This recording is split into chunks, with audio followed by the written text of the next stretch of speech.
Hola, esta va a ser la primera grabación de una serie de problemas simples introductorios a las ecuaciones de Navier-Stokes. Vamos a partir con el flujo de Couette, el cual ya lo hemos conversado antes, pero esta es su forma más simplificada.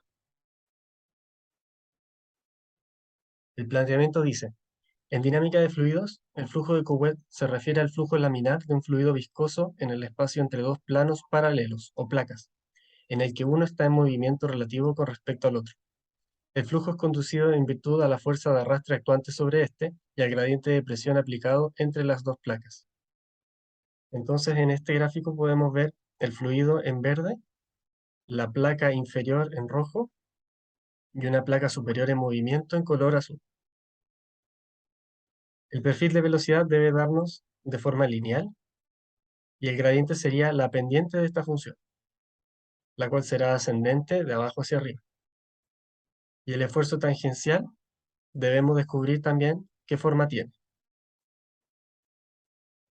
Entonces, comenzamos con las simplificaciones de modelo.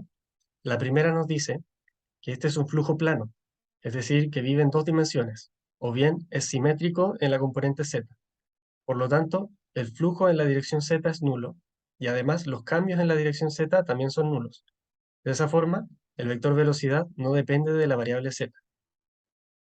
El flujo además es desarrollado en x. Se mueve en sentido x de forma que no cambia su perfil de velocidad. Y así, el vector velocidad no depende de x. La tercera simplificación es que el gradiente de presión existe solo entre las placas. Por lo tanto, cualquier cambio en x o en z también son nulos.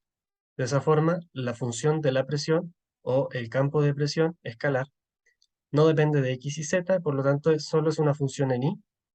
Y por las simplificaciones anteriores, la velocidad es solo una componente en x y solo depende de la variable y.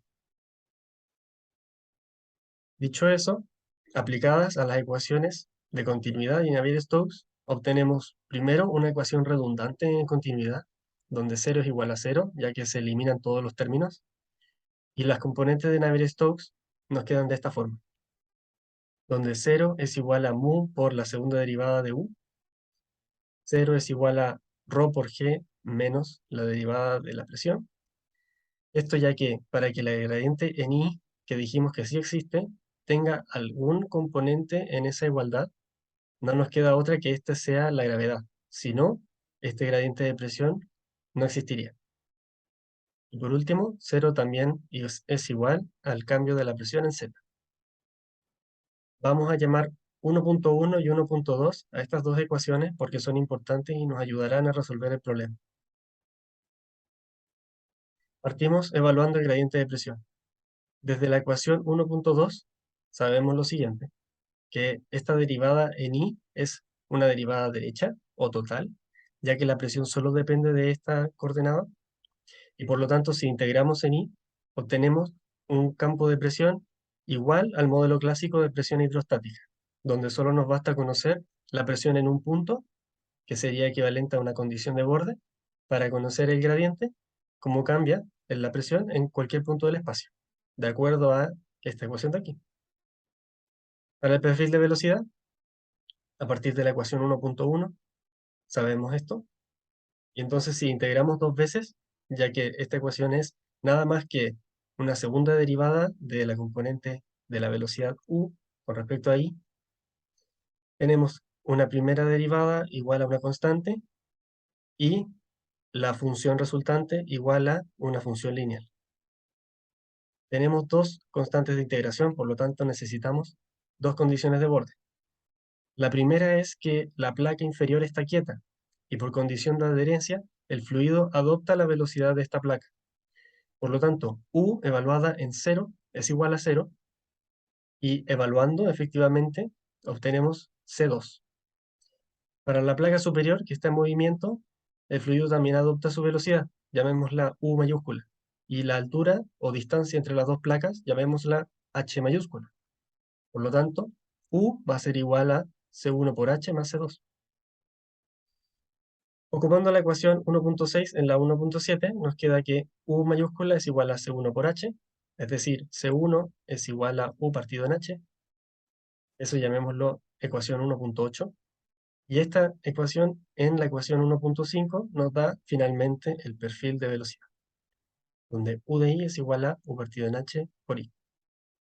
También, si aplicamos esa ecuación 1.8 a la 1.4, que es el gradiente de velocidad, tenemos que este es igual a U partido en H, perdón. Finalmente, hay que evaluar el tensor de esfuerzos. De nuevo, viendo nuestras ecuaciones en el formulario, podemos ver que los esfuerzos axiales van a ser iguales a el negativo de la presión. Y el esfuerzo de corte en XY va a ser igual a la viscosidad por el gradiente de velocidad, y el resto de esfuerzos de corte van a ser nulos. Entonces, 1.10 en 1.11 nos entrega que tau sub XY es igual a mu por U partido en H. Luego, para graficar o bosquejar este tensor, tenemos que ocupar el cubo diferencial, que simboliza cualquier espacio diferencial en el medio fluido, en las coordenadas o en las direcciones X y Z que hemos puesto en nuestro diagrama, y bastaría simplemente colocar los vectores con cierta magnitud, igual y en dirección de lo que nos entrega el tensor de fuerzas. Esto queda propuesto para que ustedes lo hagan, dibujen un cubo diferencial y dibujen los vectores que le correspondan a los esfuerzos que sí tengan una magnitud, y aquellos que sean nulos no los dibujen. Y van a ver de qué forma recibe esfuerzos este cubo diferencial de fluido, y de esa forma podrán imaginarse de qué forma se deforma el cubo diferencial, lo cual tiene que ser acorde al movimiento que podemos ver en este diagrama de aquí. Notarán que de la forma que está dibujado, obtenemos un medio fluido con una especie de forma de romboide. Y por lo tanto, este cubo debe recibir esfuerzos en forma de vectores tales que nos permitan deformar este cubo para que obtenga esta forma, el romboide. Bien, entonces, como resultados tenemos que el campo de presión es una presión hidrostática, el gradiente de presión es la pendiente de esa presión, que es igual a la densidad del fluido por la gravedad, el perfil de velocidad es lineal, con un gradiente de velocidad igual a la pendiente de esa función lineal, y el tensor de esfuerzos es una matriz de constantes, donde la diagonal es igual al opuesto de la presión, y el esfuerzo de corte en el plano XY es igual a mu por la velocidad de la placa, dividido en la distancia entre las placas. Con eso hemos resuelto el modelo del flujo de Kuwait. Muchas gracias.